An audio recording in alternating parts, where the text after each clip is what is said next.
Hello, in this video, we're going to be talking about the multimeter. So as you can see here, every benchtop should have a multimeter, and multimeters are super useful for measuring all sorts of stuff within your circuit. So current, voltage, resistance, they're key for debugging circuits. The first thing I'm going to point out here is if you see on the right, we've got a bunch of these holes, and these are for banana holes, just like with the power supply. So something important to keep in mind is you'll see that on this right row, both rows really, we've got a black port and one or two red ports. So this black port is actually always going to be sort of your ground or your negative terminal for measuring. So you'll always want to use that. And now if we focus just on this right side, these two red ports you'll use depending on what you're measuring.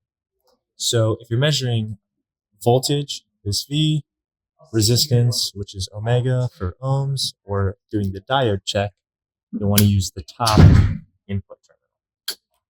If you're measuring current, I, you're going to measure with this bottom terminal. And I'll go over how to do each of those individually. But the other side is for 4-wire resistance measurement, which if you don't know what that is, don't worry about it, but you'll have a low and high for that as well. So first, we're going to start with voltage measurement. So as you can see now, the screen will tell you what you're measuring. So here we have volts, DC. And again, if we want to measure that, we've got this DCV button. So first, we're going to measure voltage. So plugging into the top port. Now, if we look down at our circuit, got this very simple little LED circuit, and we're going to measure some voltages here.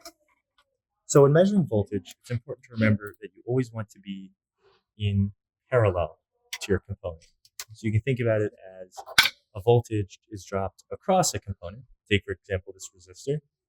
So you'll want to measure across that resistor.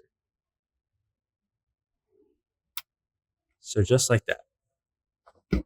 Now, if I pan up, you'll see we're measuring 6.13 volts. Now, just to kind of show that one more time, we have this same terminal, and if we want to measure across the LED, we're going to do the same thing. Measure one side of the LED, other side, and now if we look back at our multimeter, 1.87 volts. And now, just to really lock this in, if we measure across both our components, we should see we measure 8 volts, which is the two voltages together. And if we look at our power supply, 8 volts. All right. Next, we're going ahead and measure current. So if you'll notice in blue, you'll see DCI. That means DC current. To get the blue values, you're going to want to hit Shift, and then you can press the button, and now you'll see we're measuring ADC, or amps. So again, remember, since we're measuring current now, we want to plug into this bottom port. Now, if we pan down to our circuit, when measuring current, instead of parallel, we want to measure in series. So here, this trips a lot of people up. I think the best way to think about it is imagine your multimeter as like a big resistor or just a component in your circuit. You want to put that in the path of the circuit. So right now we've got power flowing from our positive into this resistor, through this LED, and then into ground. So to measure that current, we actually want to break our circuit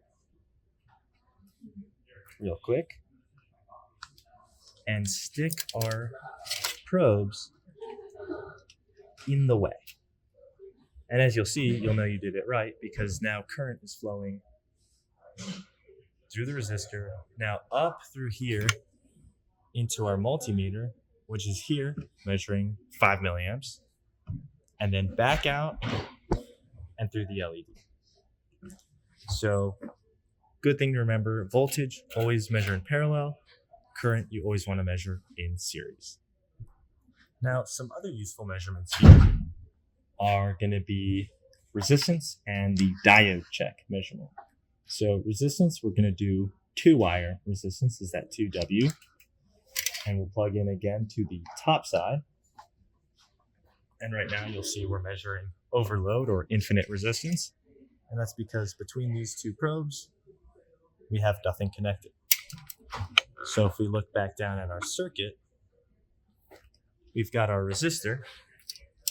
And here the direction doesn't really matter as much, but we can measure across this resistor and say, okay, what is going on?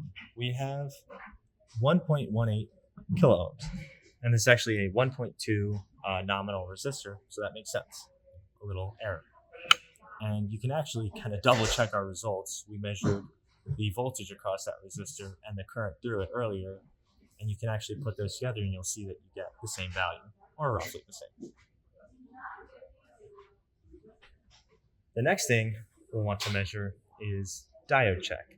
Now this is something I like to do. It kind of helps you verify that diodes are working or that they're the right direction. Again, if you don't know what diodes are, don't worry about it right now. But they are, simply put, one-directional components. So our LED is actually a light-emitting diode. So what you'll see is if we put the negative side on the negative side of our LED, which is the shorter leg, and the positive on the positive side, you can actually see the LED turns on. That's because the multimeter is supplying a little power and is figuring out what the minimum voltage across that LED is. And actually, really quick, I'm going to swap the direction of these leads, and you'll see it's open. So if you try to push current through the other way on the diode, it won't work. That's all we have for the multimeter video. Again, these things are capable of all sorts of stuff, but I'm not going to focus on those for this video. But definitely feel free to explore more. And if you have any questions, just ask.